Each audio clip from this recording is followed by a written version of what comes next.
Hello, everyone, and welcome to PWD Allies podcast. Today, we have some great announcements to make, and we got a special guest on today. So, first of all, the announcement is that I have Daniel Trays joining me, and Dan is from Toronto. He's in Ward 15. He's running for City Council for Toronto. It's a great pleasure to have you joining me, Dan. And also, today we're going to be talking, bouncing over to the west coast of Canada, where I am right now in Victoria, British Columbia. We're going to be talking about the upcoming BC provincial election on October 19th. I encourage everyone to get out there and vote for whoever you feel is going to best suit your personal needs, whoever that may be. So definitely cast your vote because every vote counts.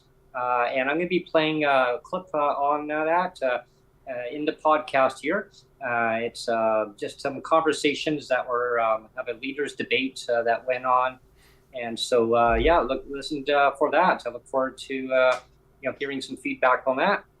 But first of all, Daniel Trays, thank you so much for joining me. It's always a great pleasure having you on and hearing what's happening at the doorsteps in your area.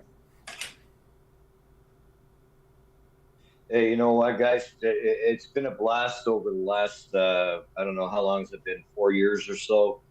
To hear the stories out there and everything is awesome. That's how we get things done. You got to listen and learn. And I just wanted to acknowledge as well as your guys' election on October 19th, very important election out there. There's also elections going on the East Coast. I believe it's in Nova Scotia, in a town called Lockport. And a friend of mine, Rhiannon, out there running for city council.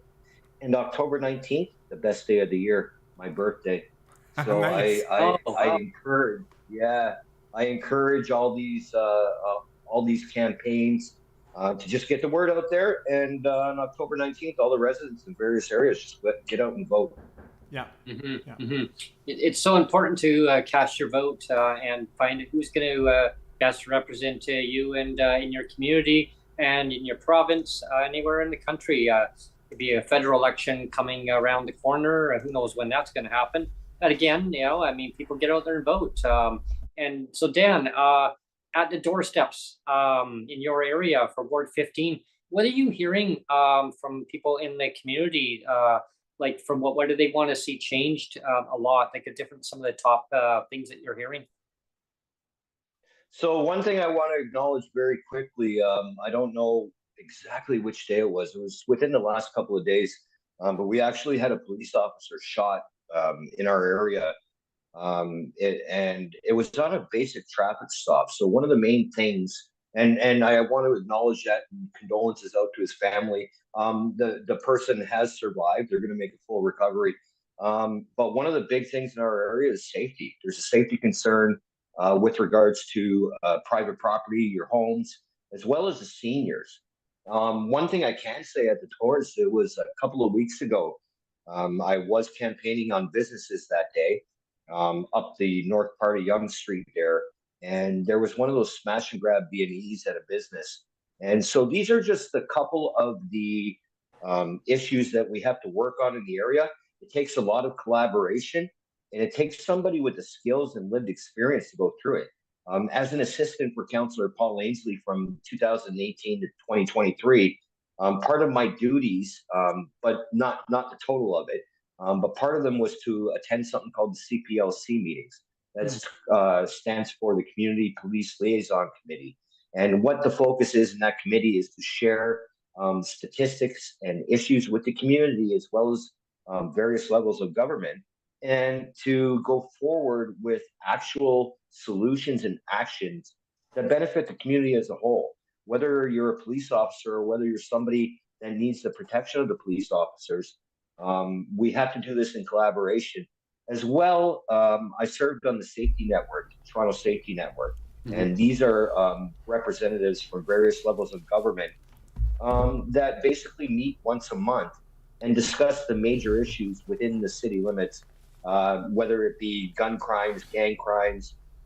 We've had past couple of years tow truck wars, and various community issues. So I just encourage everybody to reach out and contact me anytime for a discussion on these issues. The one thing I do promise, I know, when you're campaigning, you shouldn't actually make promises, because really, how do you know you're going to be able to keep them? But the one thing I do promise is to hold consultations, public consultations, which we call here town halls. And I'm going to do this about once a month with regards to various issues, whether it be safety, whether it be transit, whether it be congestion. These are just some of the topics we're going to continue to talk about on an ongoing basis. Very good. Yeah, it's awesome, Dan. I want to congratulate you first off the top for putting your name forward, and running. That's wonderful that that you're gung ho, right? I mean, you want to see change happen in your community, and I think that anyone who puts their name forward, I mean, I just hats off to you, right? I don't have my hat, so I can't really do that, but yeah, there you go, yeah. But yeah, definitely. Hats off to you for putting your name forward. The one thing I most admire about you, Dan, is that you're a truther like me. I'm a big truther, and you speak the truth all the time, and that's your best quality by far. Well, I appreciate that, and thank you for recognizing that, because it is really important. I'm under no illusion, right? Like, you look at me, I'm not your standard politician, person running for council or any other level of government, right? But what I do bring to the table is my lived experience, right? So as you guys know and others know, I've been involved, whether it be from my lived experience as a formerly homeless man from 97 to 2016, or from my work experience within the community, as well as down at City Hall. And I think that is what I'm under no illusion. Again, I know what's happening in our by-election here. I know there's former failed premiers and failed mayors backing and not backing other candidates. And for me, they can keep doing that, right? Because it's not about that. It's about the people. They got to understand that when you're electing your next city councillor here in Toronto, Ontario, that city councillor is responsible for handling your day-to-day issues, your garbage, your transit, your TTC, your congestion. All of those things factor in. And all I'm hearing from all the other candidates is Ford this, Kathleen win that, Trudeau this. And I'm trying to explain to people that that's not what this is about. While those relationships are important, and as you guys know, because we all interviewed Mike Schreiner earlier this year, you guys know my escapades within politics in my city. I've met Merritt Stiles this year. I've even met Justin Trudeau over my lifetime, right? What we got to focus on in a municipal election is the person that can do the best job for your day-to-day issues. And quite frankly, I don't, I'm not trying to be a prick, but I don't, that was almost a swear jar.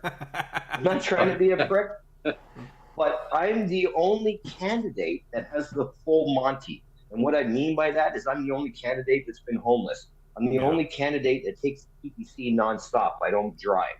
As well, I have the work experience, and whether they want to admit it or not, I've established those relationships down at City Hall and on other levels of government to be able to go forward on getting actual solutions happening for both PWD and everybody else that lives and works and plays in our community. Oh, absolutely. And it's so important to tackle these ongoing issues that people are, they can have that experience of how it affects their lives, and having a candidate listening to how do you see these these things change, and doing the best you can to represent those changes. And you're right, Dan. Promises, I mean, they're great, but fulfilling those promises, sometimes it's harder to fulfill promises right away. But if a candidate, and you're successful, I mean, you're going to do the best you can. You're going to do the very best you can to represent those interests that people were saying. What do they want to see changed? Is, like you mentioned, all off the top. Like, is it transit? Is it garbage collection? Is it any kind of municipal stuff? I mean, yeah, it's and that's what I'm hearing too. Like, throughout the disability community at large, across our country, so many people are suffering in legislated poverty. or they're lacking transit, infrastructure, accessibility. And I'm sure you must be hearing probably some of that at the door too. Are you hearing about that? Well, that's what I wanted to know. I wanted to know how the door knocking and all that's going for you, Dan. Yeah. What's your experience at the doors when you go door knocking in the neighborhood? Did you lose audio, Dan? Dan? He might have lost audio. Might have lost his audio. Oh, okay. Well, he's saying 1 second. Okay. Okay. Yeah. Okay. Sorry about that, guys. I'm still on a Samsung Android phone, so like me fucking up like this is gonna happen from time to time. Okay. Yeah, door knocking. I'm hearing a lot of varying positions on varying issues, and that's what I want to hear because, with all the experience I have, 30 plus years, right, within municipal politics, I've worked on dozens of municipal campaigns, right. So you would think that I know everything, but I don't. You never know everything because there's always something else stepping up, right? Mm-hmm. The one thing that bothers me about what I've been hearing at the doors is the misconception that this is a provincial or federal election. Mm-hmm. And again, the unity of say, for example, what's happening in our area here in Ward 15, right? The unity of getting a party together and getting everybody on the same page, I get. I'm all for it, right? I'm not against it. But when it comes to a municipal election, it has to be the person that has already formed the relationships and knows the staff members and the people to get things done. Very briefly, so I don't put everybody to sleep, but the way it works here in Toronto, Ontario is you got committee meetings. Similar to the provincial and the federal level, but you got committee meetings, and that's where motions are brought forth in order to affect change in your community. And as a councillor, like as a party member, it would work more if you do the collective message of let's get this done, let's get it done, whatever the fuck that clown in. I'm not even going to go there, but you know who I'm talking about. Yeah, the Ontario, And that's fine and dandy, but on a municipal level, you got to admit, whether you're a candidate, a councillor, or even Mayor Olivia Chow, you're only one of 26 votes. So the most important thing as a councillor at Toronto City Council in the chambers is to have a collective ability to be able to work with anybody on all sides. Mm-hmm. And it's not supposed to be about parties. We all know it's about parties, but it's not supposed to be. On the municipal level, it's about who can get the staff to work well with each other, mm-hmm. who can get a seconder of a motion in council or committee meetings, and who is going to follow through on behalf of the people and not a party. Well, is it fair to say that once you are elected, in a sense, the party lines kind of disappear, right? You're basically representing yourself and representing your area, and that the party line doesn't really matter once the election happens. Is that a fair comment?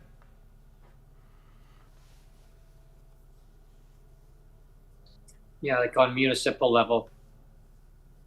So sorry, my phone is like cray today. If you want to just go off of audio, off of video, I'm gonna just try audio. We can try that if it helps the connection any.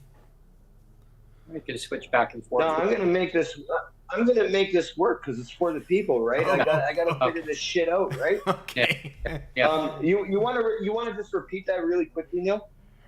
I was because you were saying, about party lines, that it's all about party lines. But my point was, like after the election, is it a fair comment to say that the party lines kind of disappear? That it's more of you stepping forward as a person and representing yourself and the people that you represent, rather than here I am representing the party, right?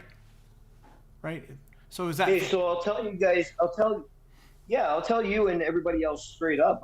I'm 40. I'm going to be 47 on October 19th. I've never belonged to any party.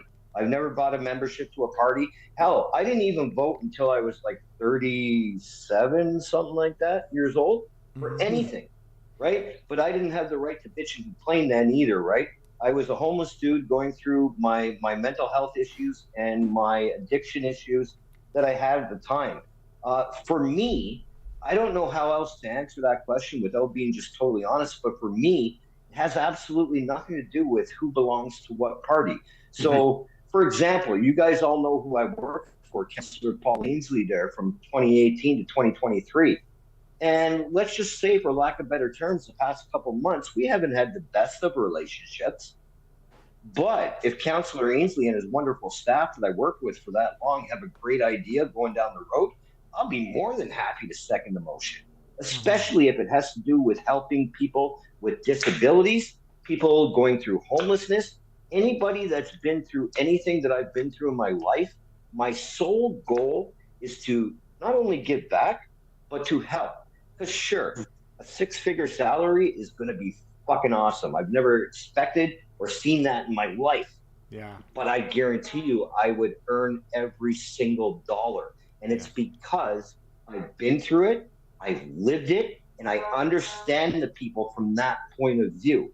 It's when you get people that don't have the lived experience on either side, whether it be like myself being homeless and I don't know what term you want to tag on it, but you know what I mean? Yeah. Being in a vulnerable community or whatever. Yeah. Or whether I live up on Bridle Path with Drake, right? Like, he lives in this area.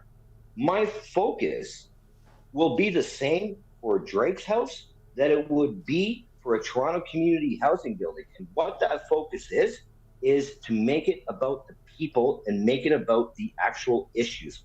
All the other stuff afterwards, all the other gatherings and people getting together and hugging each other and doing all this and whatever, that's all great. I hope that happens. But with regards to this municipal election and what's going on in our area, such as the Eglinton Crosstown, the safety issues that I mentioned earlier and so forth, we got to do it collaboratively and together. This is not a party election. This is a municipal election. Yeah. Yeah. Oh, totally. And, with lived experience, Stan, I mean, what you've gone through and what you see on the ground level within your community, it's so important to kind of collaborate those two together. And I say, I want to thank you on that, for putting your name forward, because I mean, to see change, like, you want to see the change happen, so that everyone will benefit and everyone in your community will benefit from the change that you want to see happen. Because to add to that point very quickly, sorry, so I don't forget. For the people that have never met me, don't let this facade fool you. I understand the budgets. I have a full understanding of budgets going all the way back to, sorry about my Mexican roommate in the background there. I have a full understanding of the budgets going all the way back to what we know here in Toronto, Ontario, as the Mel Lastman days. And that's like going back to amalgamation in 98. So I have the full understanding of that. I have the full understanding of what's going on in other communities in the city, because I've lived in those other communities being homeless. Homeless, I was moved around from shelter to shelter. I couch surfed with various family members. So I have that full understanding of what's going on across the community. Kind of so like, I'm going to leave it to you guys there before this guy barks my ear off. Kind of like boots on the ground, so to speak, right? Your boots totally on the ground. Yeah. What I wanted to do now, Brent, is kind of, because we always talk about copy and paste, right? That what happens in BC versus Ontario and vice versa. It's always like copy and paste, right? So we wanted to kind of transition, and we'll get your 2-bit analysis of this too, Dan. Brent's gonna play. There's 2 audio clips, and I'll just preface it so that when we play it, people will be aware. The clip starts with it's 3 people. And it's the 3 leaders. There's David Eby. He speaks first. And then it's John Rustad, who is... So there's David Eby. He's with the BC NDP. And then there's John Rustad, and he's with the BC Conservatives. And the third person to speak is Sonia Furstenau, and she's with the BC Greens. Now, I was very careful. We want to try to avoid copyright, so I was very careful to not. This was a leaders debate that aired on CKNW radio station here in BC. It was on October 2nd, and to try to avoid copyright, I basically didn't want to. I got rid of all of Mike Smith, the moderator, so I only have the leader speaking, and then for the first question being asked, and again, Mike Smith isn't on the audio clip, so he's not asking the question, but the question asked in the first clip is, what's your take on affordability issues in this province in BC? So that's the first question. So we're going to play that, and then we'll stop and then come back for the second audio clip. So do you want me to play the one where there was that 5-second one that you corrected? Well, yeah, play the number 2. Remember the one near the bottom, because I added the 5-minute gap there. So yeah, that one. So then you have David Eby speaking, who was with the BC NDP. Then you have John Rustad, who's the leader for the BC Conservatives. And then the last person to speak is Sonia Furstenau, and she's with the BC Greens. And then we'll stop it there on the first question of affordability, and we'll have a little bit of a conversation about that. And then we'll move on to the second question being asked. So go ahead and play the clip. Sure. It's a 10-minute clip. Yeah, but we'll stop in the middle there, right? Yeah. Sounds good. Yeah.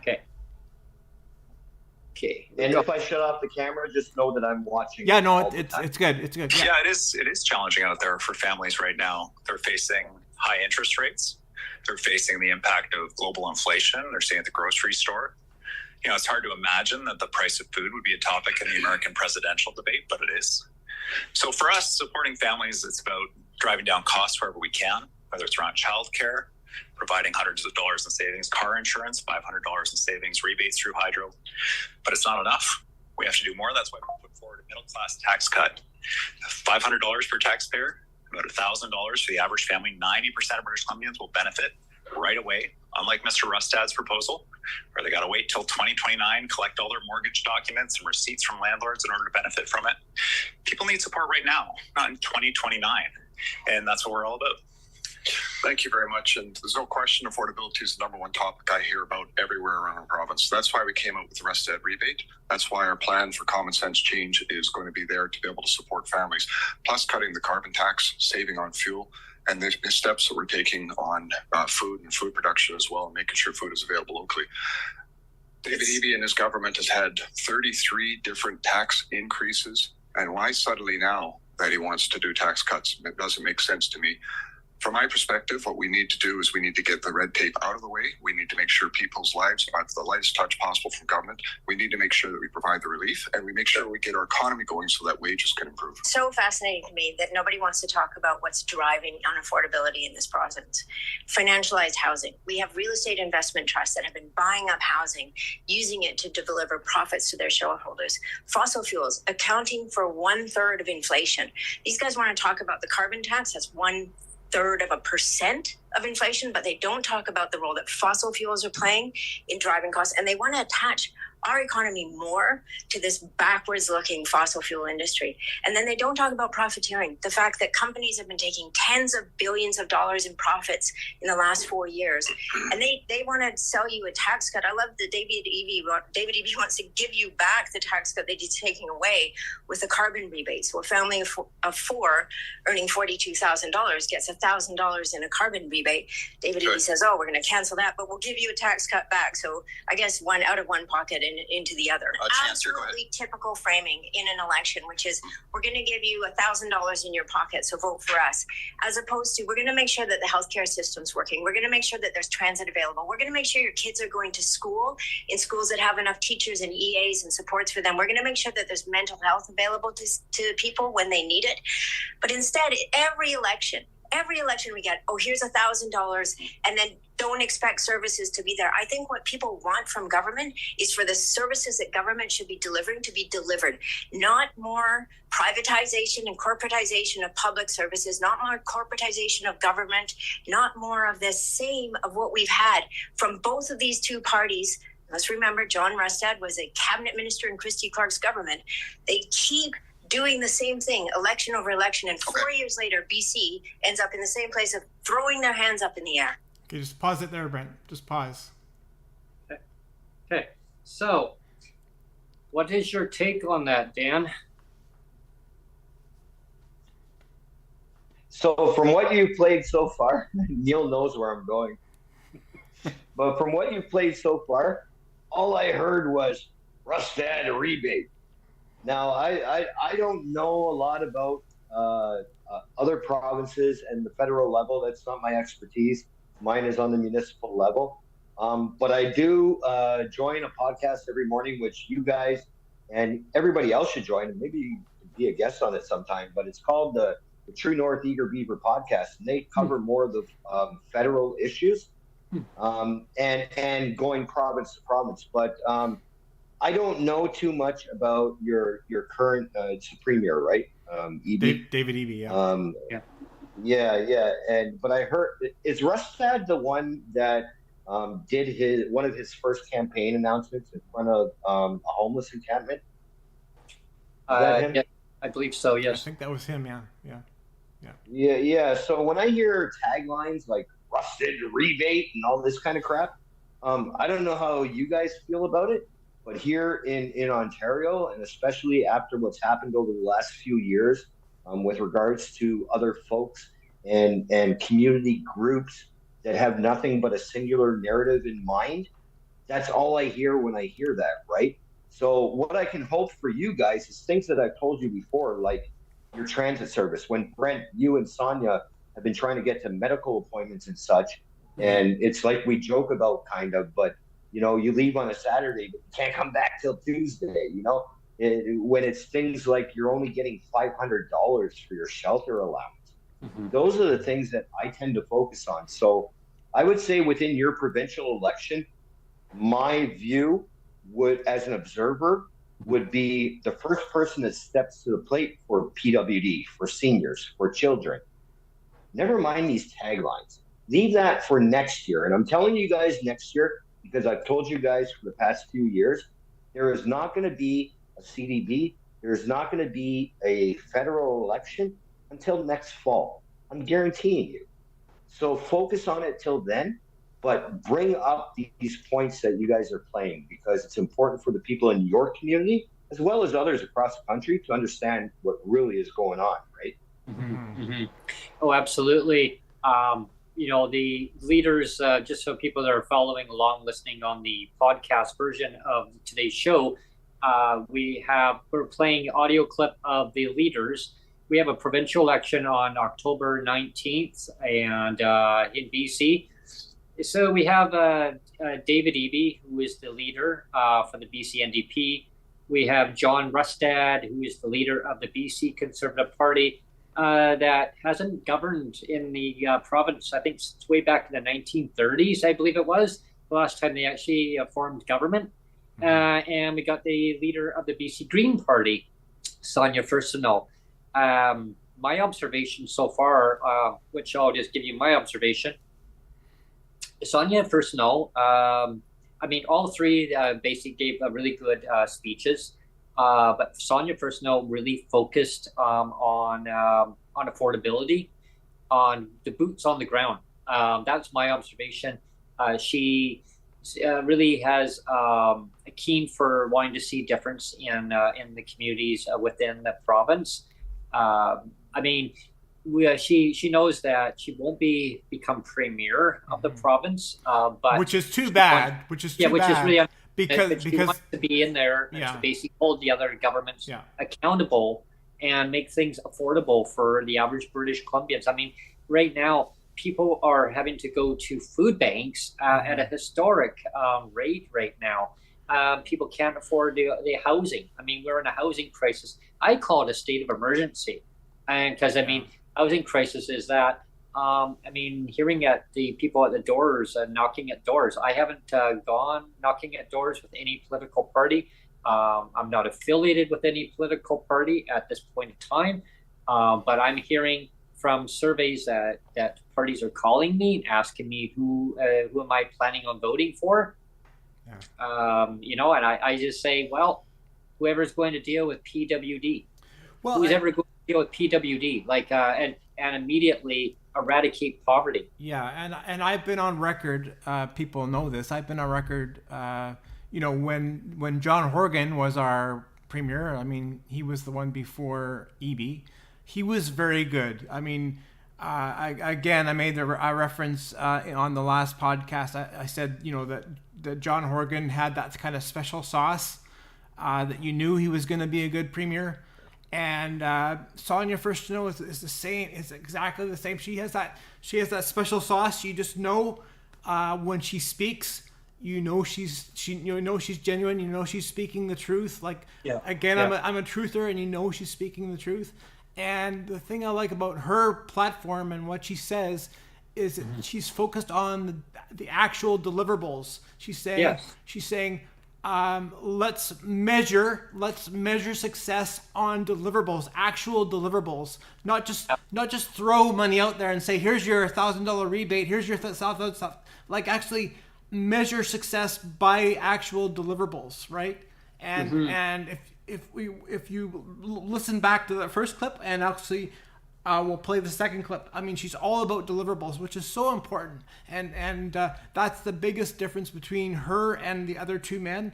They're not focused on deliverables. They're just saying, here's your Rustad rebate, here's your $1,000, you know. And she's all about the deliverables. Let's deliver this, right? Yeah, they're saying, well,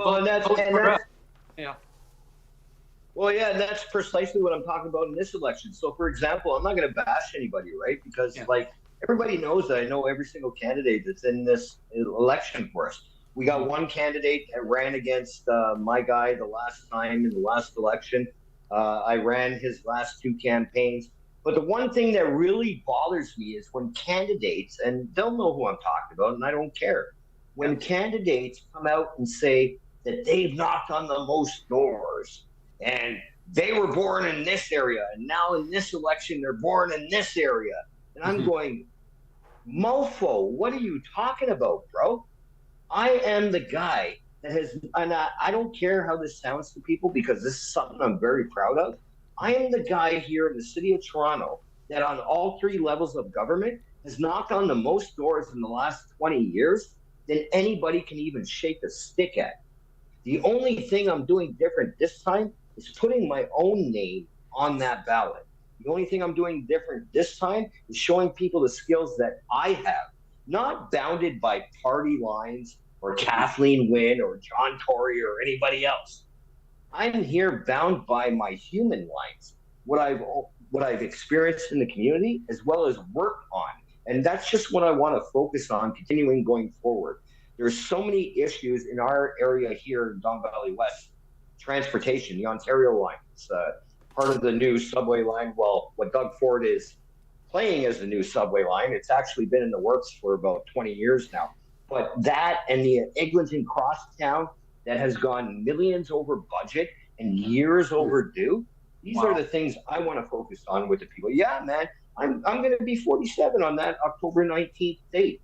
And this has been in the works, Eglinton Crosstown, which affects not only Ward 15 where I'm running, but about 7 other wards going east to west across the city. This has been going on since I was like 11 or 12. And I'm going to be 47. So this bullshit about it, it's a 10, 12, 13-year project. That's crap. So this is what we should be focused on going forward, is giving the community not only the actuality of what's going on, but what is different on various levels. So, for example, if you want to yell about like all the at least, sorry, not all, 5 or 6 of the candidates in the race I'm running in are yelling about Doug Ford, Doug Ford, Doug Ford. That's great. We all know Doug Ford sucks. But he is not part of this election. He is not the person that you're going to be calling. He's the person you're going to be calling to get your garbage up, or to wonder why your windrow isn't removed at the bottom of your driveway in sometimes, right? Yeah. We are those people. And until those candidates can focus on that, like I said, I believe this is what's going to take over that edge, and hopefully working collaboratively with everybody on all 3 levels. Yeah. Mm-hmm. One thing I did notice, when I was in Toronto, was the discussion, and of course, Mike Morris, MP Mike Morris, had mentioned it also in discussions on podcasts, or not podcasts, but on through the parliamentary area, that Kitchener, Ontario to Kitchener to Toronto, they go transit. It's very limited service, and he said it's been that way for over 10 years. Is this really appalling? I mean, as a person touring, over there, they have to go maybe to there. I never made a chance to make it out to Kitchener, but I mean, if I want to, I'm glad I know now, because Go Transit did tell me that they need more service out there, but it's just they're still working on it. And again, I guess another thing I guess you're probably hearing too about more transit enhancements through your area. Well, like the problem with our area is the local transit. So all of the Go Transit, Union Station, where I met you and the wonderful Sonia. I hope she's there. Hi, Sonia. Hi. But no, she said hi. Over here. She's way over there. Those issues are a lot south of us. So that line where Kitchener is, I believe it's called the Lakeshore West Line. It could be a separate line.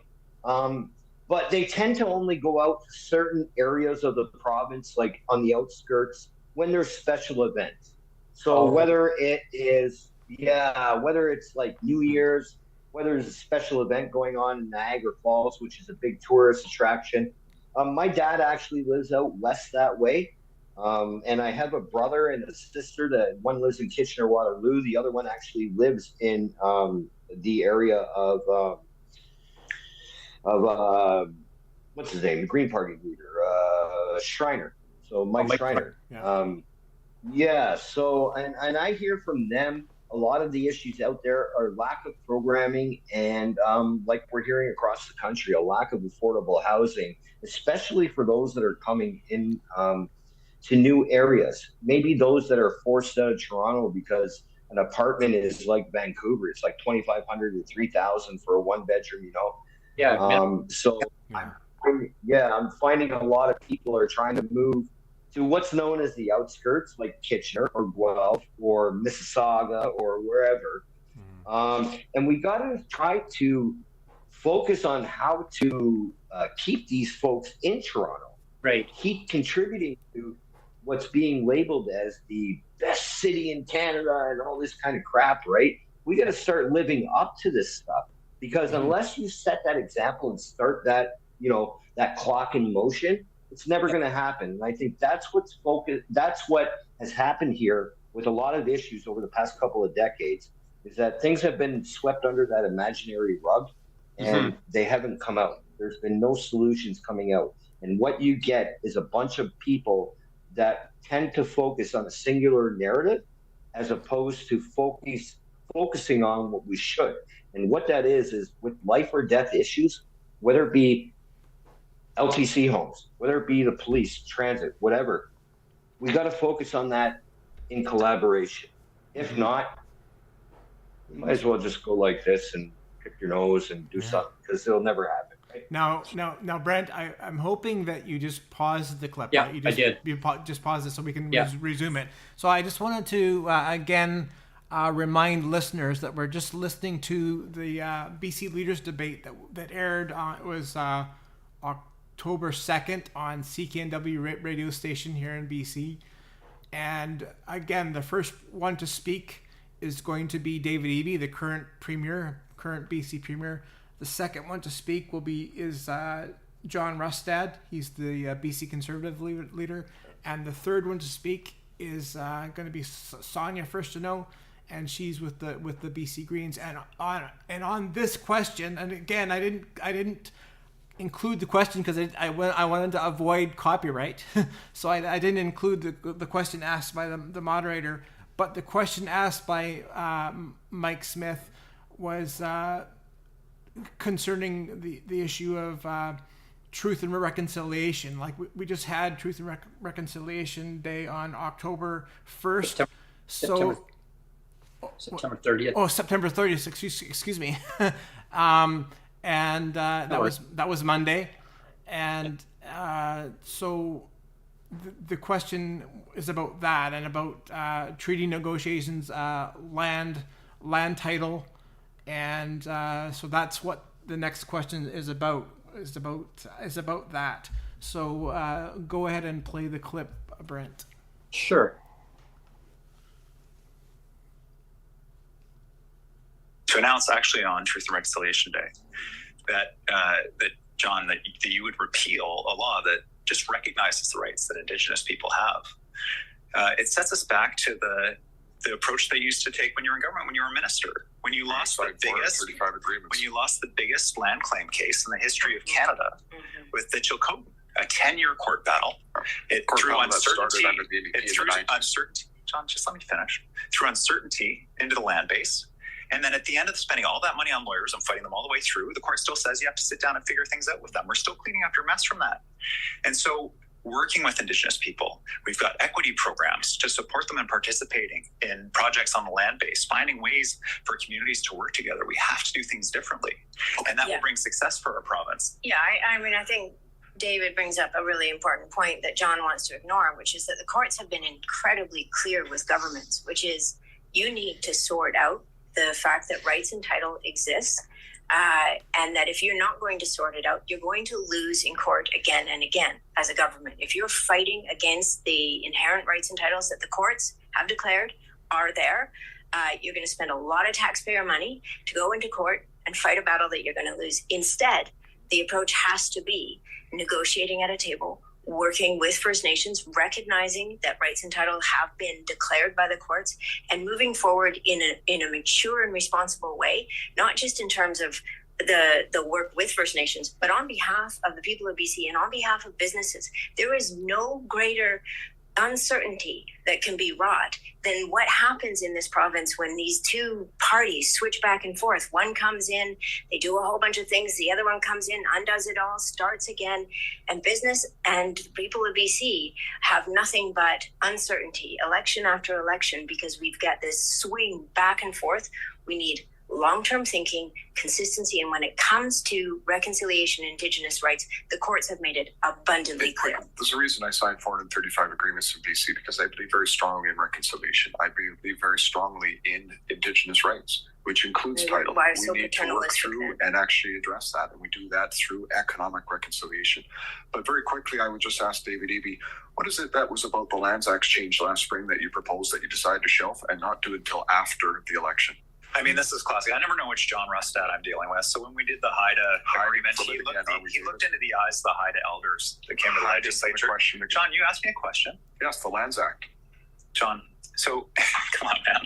So you looked in the eyes of the elders. You don't want to hear this story because you know it's embarrassing. You looked in the eyes of the elders and you said this is important. Government can't win a court case against the HIDA. I'm glad this happened. And then you walked out of the legislature and started tweeting about how the HIDA were coming for people's backyards. And it's exactly the same approach that caused fear and confusion about the Land Act, and it was causing disruption. And so we pulled it because it wasn't working. We're not going to bring it back. We're going to make sure that we're addressing concerns and working together, Indigenous and non-Indigenous communities, to solve problems. But your approach to use social media to say one thing to the elders, look in their eyes and say, yeah, you can win in court, and then go out and try to stir up fears on social media. He's going to get the Lands Act done by the end of April. And then he said, no, we're going to pull it. We'll do it after the election. When it comes to HIDA, I totally support HIDA. That's what your words were in the legislature. Okay, so my words are right here. when it comes to HIDA, I fully support HIDA title, but title should never have been identified underneath private land and infrastructure. That creates too much of a conflict that cannot happen. Fomenting fear and misinformation is something that John and the Conservatives want to do in this election and pit people against each other. What we want is responsible governance that is straightforward, that is working with evidence and information, that is consistent on where they stand, that they don't say one thing and do the other or say different things on different days. We need responsible, forward-looking governance that recognizes where we are in terms of our legal responsibilities and our responsibilities around reconciliation. And John is all over the place. So these two are battling it out. I think what British Columbians want out of this election is a vision for the future of this province. And we put forward a very serious vision, a vision that looks at how do we measure government in an effective way that ensures that government is delivering the services that people should rely on to keep people healthy, to keep communities healthy, to keep our natural world healthy, and to make sure that our government is capable. One of the things that I think people are so disappointed with is we've had all these big announcements. We're spending 100 million here, 200 million there, $1 billion here, and we're not seeing the outcomes that we should expect from government. And so David does have a responsibility to acknowledge and recognize the frustration that people feel and how deep that is. It's so deep that they're turning to somebody that is using Twitter and conspiracy theorists to guide them in their decision and policy making. This is a very worrisome place for British Columbia. I'd say at this point, don't give all the power to either of them. Make the legislature a place where people have to sit down at the table, work together, and focus on the people of British Columbia. Well, there's lots that I agree with Sonia about. People are frustrated out there, and rightly so. They're facing huge cost of living pressures. And these challenges that we face, they're really hard problems. I think British Columbia doesn't want a premier who's so easily to lie. And I think that is just bad. I hate using that word, but it's very true. Everybody lies about climate scientists, but I'll tell you this, Bonnie Henry, vaccine makers. What you're focused on is making sure that focused on bringing common sense change, just getting back to the basics of looking after people. David Eby seems to think that $3,700 a month downtown Vancouver for a two-bedroom apartment is affordable. It's not. This is why we put in the Rustad Rebate to be able to help with rent and with mortgages. Property prices and it's also why we're doing everything we can to reduce those cost structures and being positive for people in BC. Well, again, we have to look at what are the conditions that got us here. 40 years ago, government started saying, hey, you're on your own. We adopted this very neoliberal approach to things. What we need are governments that can effectively deliver services that people rely on, make sure that those foundations are there so that businesses can have certainty, so that people can have certainty, so that we can thrive. And that's investments in the services that government should be delivering. That's what we are focused on. So who do you think won the election there, Dan, as a neutral bystander? Who do you think won the debate there? Come on. Rustad Rebate. All I hear is the tax. Yeah. That's all I hear when I hear that, right? Yeah. And it is kind of different from what's going on in my by-election here in Ward 15 because it is a municipal level, and I believe that one's a provincial level. Yeah. But when push comes to shove, the end means is what's supposed to matter. Whether you are on a provincial, a federal, or even us on the municipal level, you are hired by the people to do it. Here goes the swear jar, to do a fucking job. Mm-hmm. You're there to do a job. I am not applying for the job of MPP or MLA or MP or any. I'm applying for the job of city councilor, right? So as long as the people of your province can acknowledge the words that are being spoken by these people and which levels of government they apply to, then I think it's all great, and we need things like this to happen.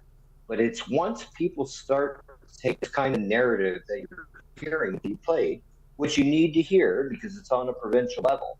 Yeah. When people start hearing it on a municipal level, and all they're hearing from mainstream media and even some independent journalists is provincial this and federal that, they get confused and they'll do one of two things. They'll either end up voting in conjunction with the parties that they align with, or they won't go out and vote at all. And that's not what we need. We need everybody to get involved, especially in municipalities such as ours, whether it's out there in Victoria or whether it's here in Toronto. We need people to get out and vote and make their voices heard. Without that, and you know what, Dan? Man. Yeah, and you know what, every vote counts. I do agree with that statement. Unfortunately, in my where I live in Surrey Newton here, there is no Green candidate where I am, and I can't in good conscience vote for NDP this year. I'm not going to prop up David Eby because I just don't like him. I don't think he's a good leader. So I can't in good conscience vote for him. And I sure as hell ain't going to vote for John Rustad. So what choice do I have? If there's no BC Green candidate, I have no choice. I'm going to abstain from voting this year because I'm not going to prop up the BC NDP. I'm not going to prop up BC Conservative. So I'm going to abstain from voting because there's no other choice for me but to abstain. And normally I would say not to do that, but because I have no good third alternative, only those two. I mean, those are shit alternatives. So I don't want to vote for either of them, right? Yeah. So my only advice to people in your position, that because I'm there too, right? Like federally, I don't want to. Oh my God, I'm gonna owe so much money. I don't want to fucking vote for anybody, man. Federally, I don't want to vote for anybody, and it's real simple. It's because in the system that we have, we're actually voting for the party and not the person, right? So what I would suggest to people such as yourself and everybody else is look at every single candidate, and I know you have, but this is the more general public and everybody. Vote for the candidate, and my good friend Paulie from True North Eager Beaver, Paulie and Douglas, but my good friend Paulie says it all the time. He says, vote for the person that's going to do best for your community. Take the time to look into it, look into what they're saying, and vote for the person that is going to do the best for your community. And then whether that ends up being a vote for Jagmeet or, oh my God, I can't even believe I'm saying this. I'm going to puke in my own mouth if I do. PT, or Justin Trudeau, or I don't even know who's running federally for the Greens, Mike Maurice, whoever. Like, no matter who you're voting for, vote for who's going to do the best for your community. That's a good point, Dan. And that's the advice I give. Yeah, it's the advice I give to people like us who don't want to vote in particular elections. But the most important thing, and I don't care what anybody says, is to actually vote, because especially in a place like metropolises like ours or mine here, yours or mine here, most of the voting polling stations are in the apartment buildings we live in. Yeah. So there's no, pardon my French, but there's no fucking excuse not to get out and vote. Yeah. And the people that are making the excuses are the same people that are complaining, and that is the type of shit that we don't need when we're making the decisions on who we are going to hire or elect as our next councillors, MPPs, MLAs, what have you. I noticed on the out in British Columbia here, looking at the platforms, they've just come out. The parties have now come out with their official platforms, and kind of combing through the platforms. With David Eby, for the BC NDP. Their platform just came out yesterday, and that would be we're already on the 4th of October here, but it just came out yesterday, the 3rd of October. Combing through right away, I sent a copy off to Neil right away. I said, take a look through the the platform just to see if you can find anything about PWD. While he was doing that, I'm going through it. Meanwhile, we got other advocates in BC and of course, obviously across Canada, that we all unite together in our own way, one way or another. And I had a lot of them start going through it too, and they started messaging me, Dan. They started saying, I don't see anything about increasing PWD rates. And I'm like, well, I haven't even finished combing through all this. Well, some of them had already combed through it for me. And they said, there's only one reference, is the Canada Disability Benefit. It was mentioned one time, the word disability appeared in the whole platform document one time. Under the CDB. That was the only time it was referenced. one time, and that was it. And it was referenced as the Canada Disability Benefit. Yeah. Now, as we all know, the Canada Disability Benefit is so intertwined with there's so much negativity. I'm going to find a little blurb here, and I'm going to put it on the screen here. Now, this is actually from one of our previous guests. She circled it here. There we are. Yeah, Tamara Tager, yeah. Yeah. And she circled it here, and I'm going to get a better view of it here because I don't think we can see it, Brent, but that's okay. There's another one. Yeah, I'm going to. Oh, okay. There we are. Let's see if we can get that on there. You can read that through, Neil. Yeah, support people living with disabilities by increasing the community living BC wage or something. You're going too low, Brent. Go up a little bit. Living BC home share rates, helping more people in communities care for their loved ones. And the second point, ensuring that people living with disabilities keep all of the new Canada Disability Benefit. And the third point, adjusting the disposal rule to help lift more people out of poverty. Now, as we know, the Canada Disability Benefit right now, as it stands, is in regulations, and a lot of MPs now are actually demanding that the federal government amend it and fix it up now. Because right now, as it stands, and I'll give a quick overview of the knowledge that I know where things stand, in being in communication with some of the ones that are supposed to be, working on things, and they are. Some of them are just doing a little bit more than others.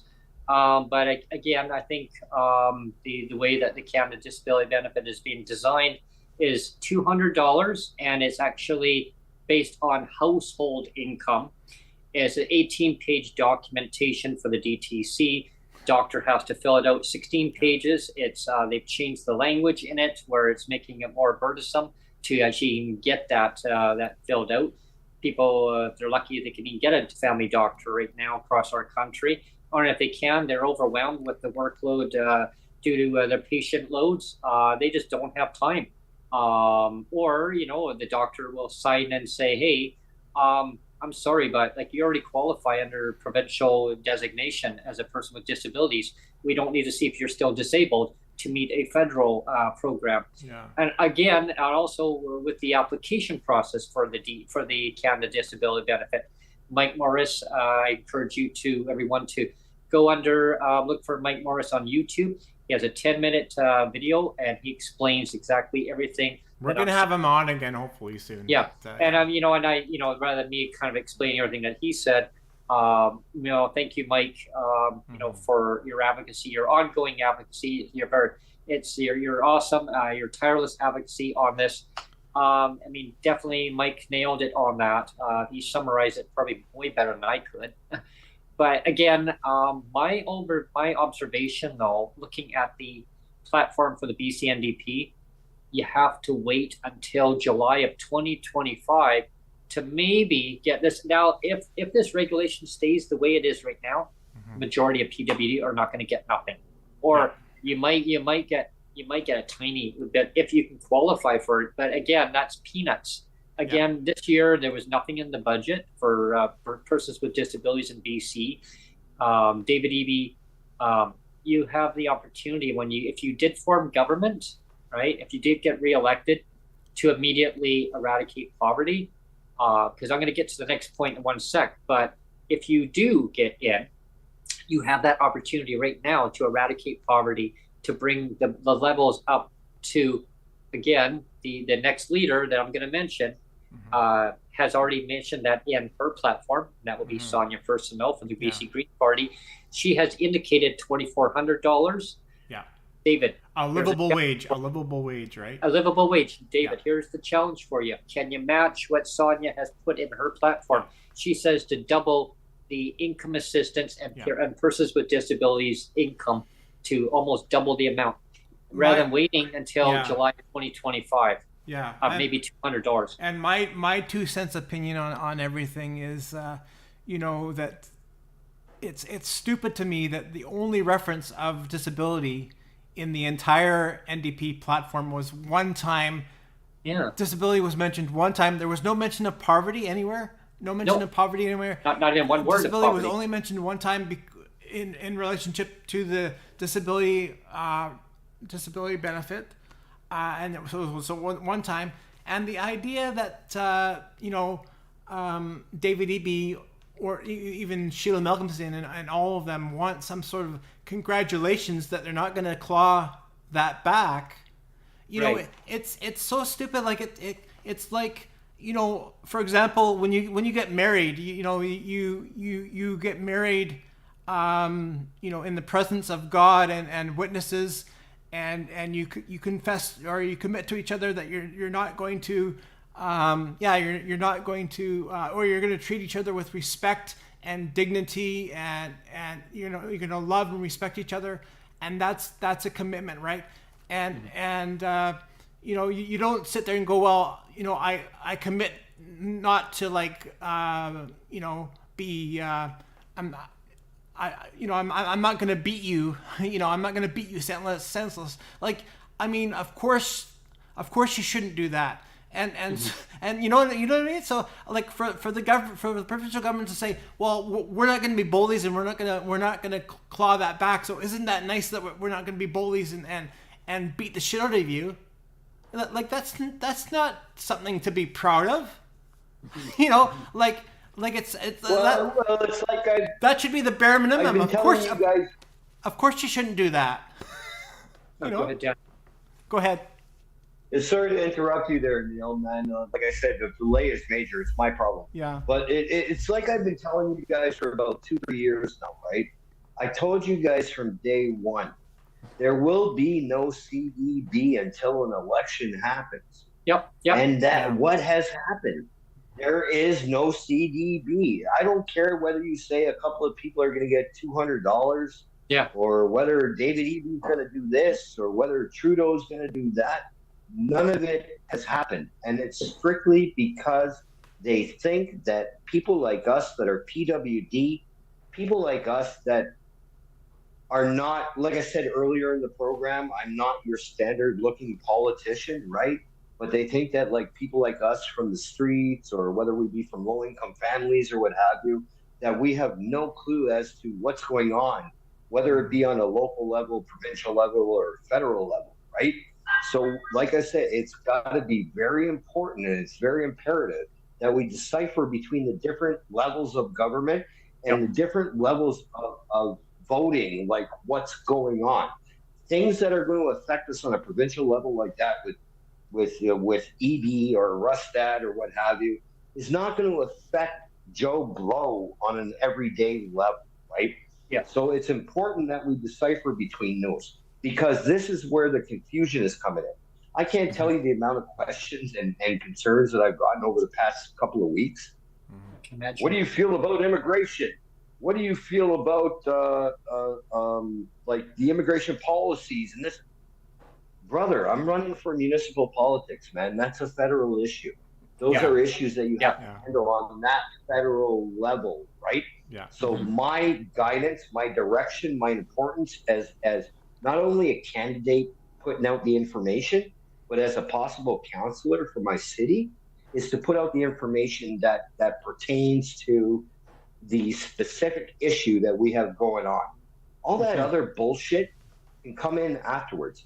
The only 2 jobs I've ever had in my life, really, my real job, I've had a couple part-times here and there, but the only 2 jobs I've ever had in my life were, 1 at Toronto City Council, and number 2, at Deco Labels and Tags, working for the printing company of our, I don't care, man, I'll say it out loud, Suge Knight, Suge Ford, whatever you want to call him, our asshole of a premier that's here letting people die, that's here not caring about what our various municipalities are going through. These are the things that we should be focused on going forward, because without that, you might as well just sit there and, like I said, pick that nose, man, because nothing else is going to happen. We've reached the end of the hour, Brent, so it's time for your closing comments. Closing comment time. Well, first of all, I'm going to pass it over to Dan as a closing comment, and then I will pass it over to you, Neil, and then I will conclude with my my closing comment. Okay. I will just say to you guys, as always, thank you very much. Thank you for, I don't know how the hell you put up with me for the past 4.5 years or whatever it's been. It hasn't quite been that long, but yeah. It seems Well, that long, but was it 2020 or 2021? 2021. 2021, yeah. Yeah, 2021. Yeah. 2021. Okay, Yeah. so about 3.5 years now, right? Yeah. I just say thank you to you guys, and I say thank you to everybody listening, even to the haters, because you know what? We need all of it combined to make a joint effort about this, right? I can sit here and brag to you, like, for example, tomorrow we got a festival called the Fall Festival for those in Toronto up at 130 Overlea Boulevard. It's 2 to 7 p.m. There's about 12 of us candidates that are going to be up there together, man. Up there spreading the word of what's going on and giving our various platforms and direction of issues. And going forward, like October 29th, we got a debate coming up at a church on Bayview Avenue here in Toronto. It's really important to me. I just want to give a shout out to my sister-in-law right now. She just started her first day of chemo today. She's at,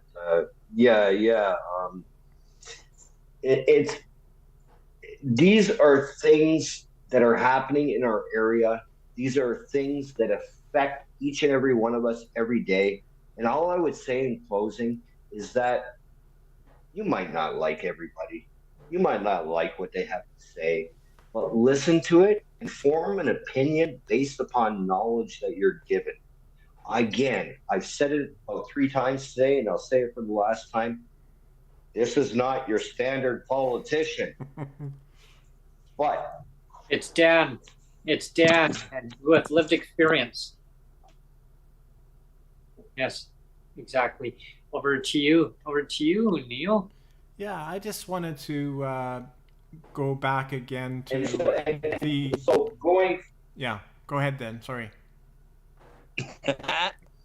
But going forward. Oh yeah, there we are. I think what we gotta do is just do what we gotta do to get the word out and help everybody.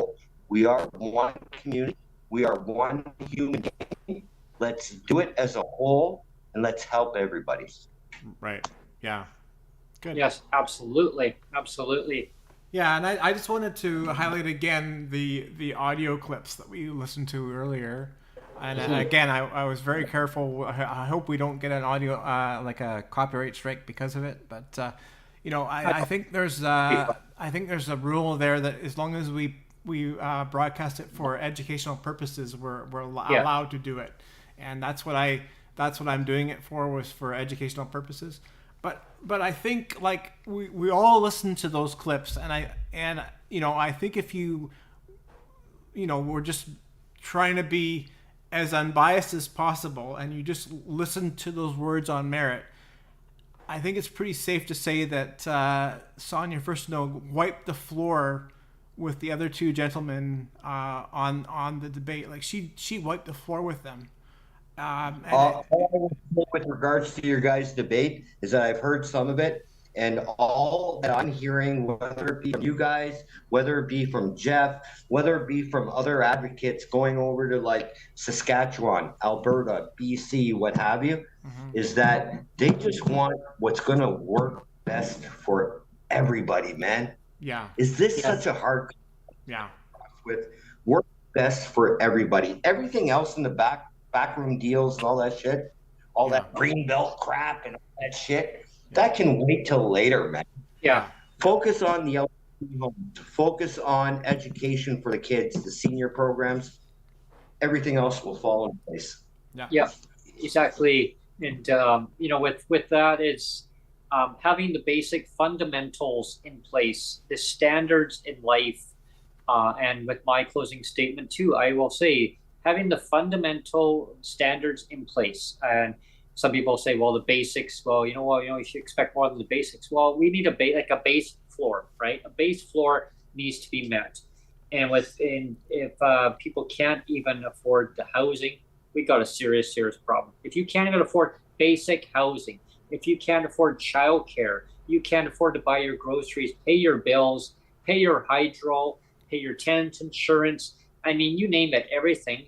Transit, if transit becomes too expensive, where's the problem? We need to dig down and deep down into the fundamental ground and say, where is the problem? Is it either municipal? Is it on provincial, federal?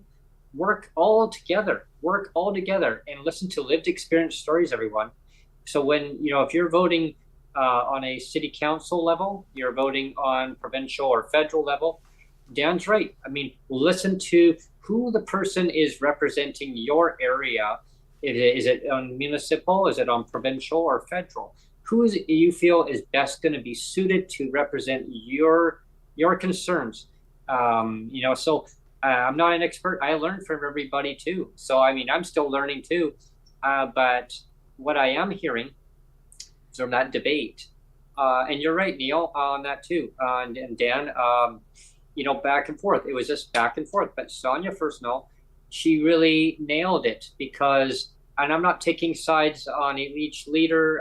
It was just obvious. It was just obvious. It was just but obvious. It was very obvious that Sonia Furstenau, she wants to see what's best, for the basic standards to be met. Mm-hmm. Now, people say, well, what, are you environmentalists? Like, I'm just telling you that I'm looking at the basic standards here, like the basic wins to eradicate poverty, transit. I mean, if you don't have transit, you can't get to and from your communities. We got a serious problem because today we did touch on about transit, about transportation.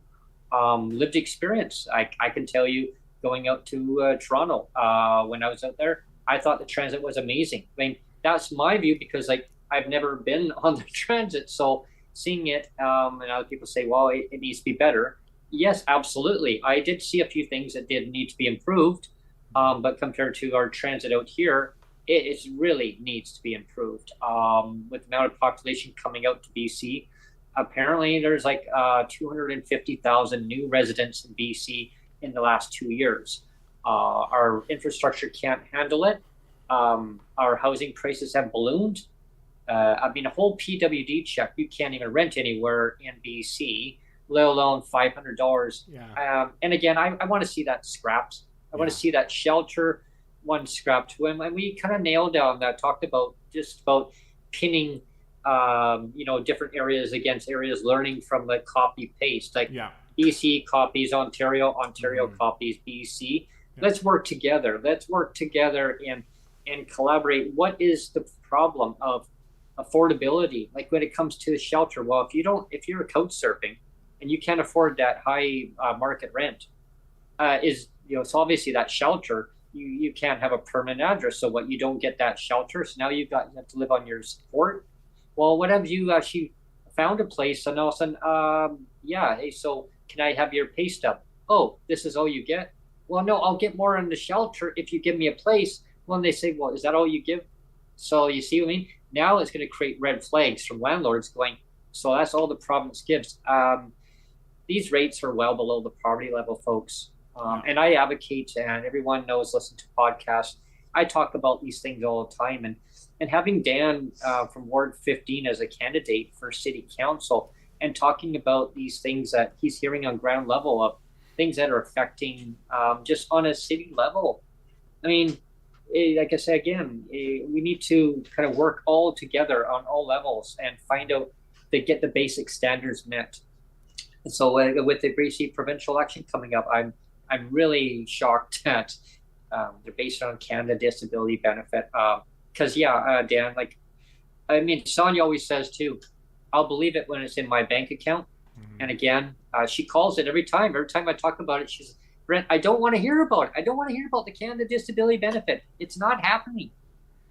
And like I said too, it's like the fact that David Eby and Sheila Malcolmson says that, we promise not to be bullies and we won't claw it back. Well, congratulations. You shouldn't be bullies to begin with. So slow clap for you. Congratulations for not being jerks. Yeah, but how can you claw back something that so stupid anyway? So stupid. They want congratulations, but it's we promised not to be a jerk.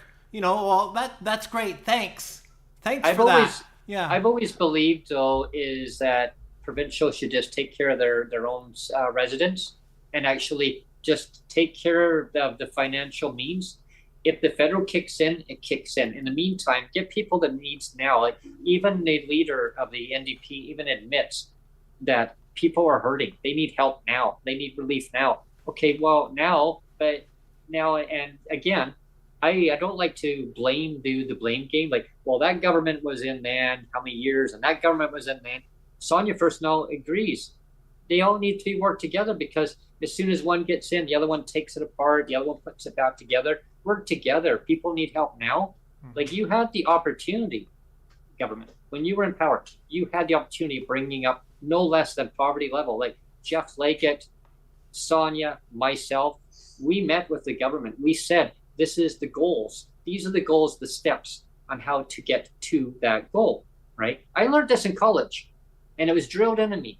Steps, Brent. What are the steps you're going to attain to get to that goal? And we all had to do assignments.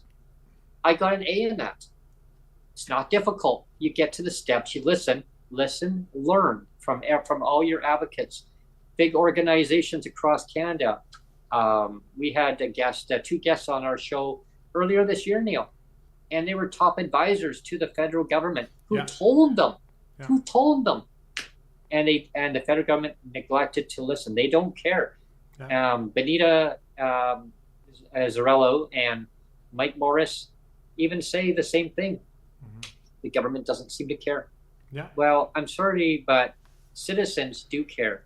And I want to ending my statement here. We all vote, folks. We all vote, okay? Either city council, provincial, or federal. Make your vote count. Get out there and vote for who you feel is going to best suit your needs overall. I think there's an opportunity on all levels to make things better for Canadians, and especially Canadians with disabilities. Nobody should be living in legislative poverty. Nobody, seniors too, right? It does not need to end at 65. Just, feds, okay? Stop the rhetoric. Fix the damn thing, okay? Of course, that swear jar. I'm going to be filling it pretty quick. Before I fill it up, I'm going to sign off because I'll be filling up that. I care too, Brent, and I care about you, Dan. But I have to apologize before we leave. I have to apologize because something happened. The chat for the whole show has been disabled, and I did not mean to do that. So you said you were going to have a couple people pop in, and so it's my bad. I again, it sometimes happens where the chat's been disabled, and I didn't mean to do it. So you know the wonderful thing about that happening is that, and again, I hate to sound like I'm bragging, but fuck it, for the next month I'm going to do it. The thing about that is the people that follow me are the people that are going to be listening after. So I can that and shit happens. So good. So my point is that I'm sorry that the chat's been disabled for the episode, but I do hope that people share out this episode, and of course I will make sure that the comments are enabled for leaving comments. So for sure, if you like the episode, comment underneath it, share it out, like it, share it, all that stuff.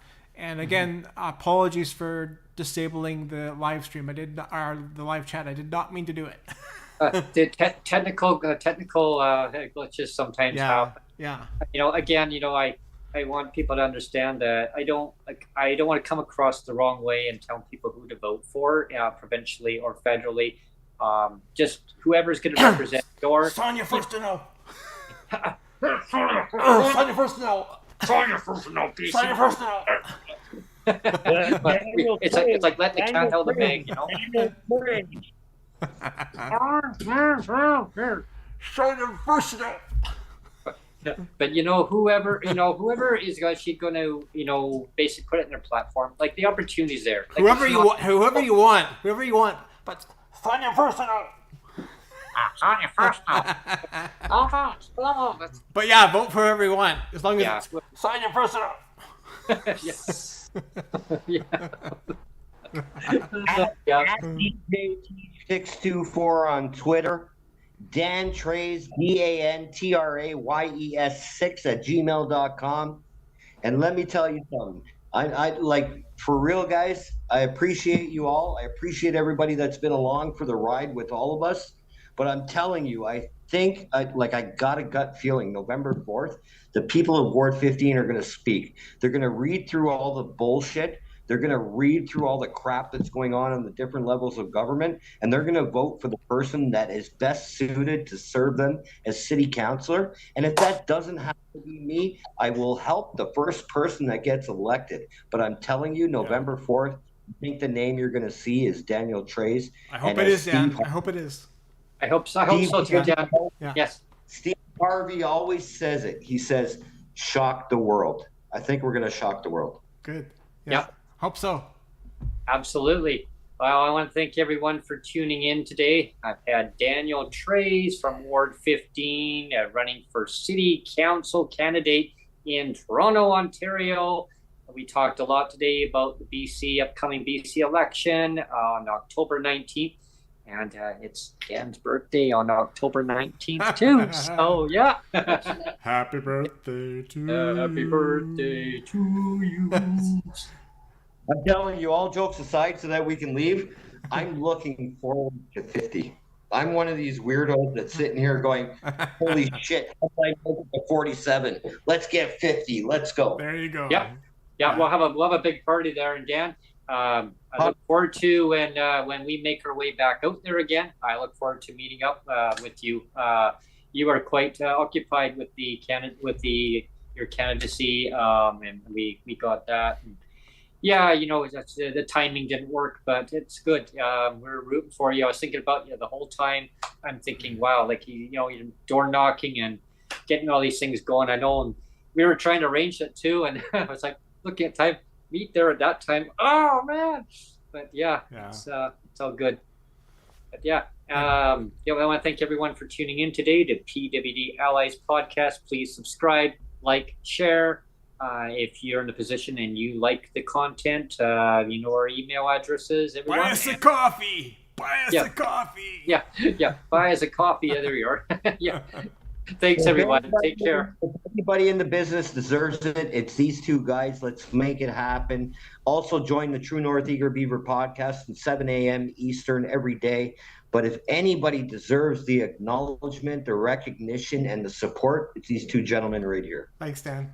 Oh, thank you, Dan. Cheers. Yeah, take care. Thank you.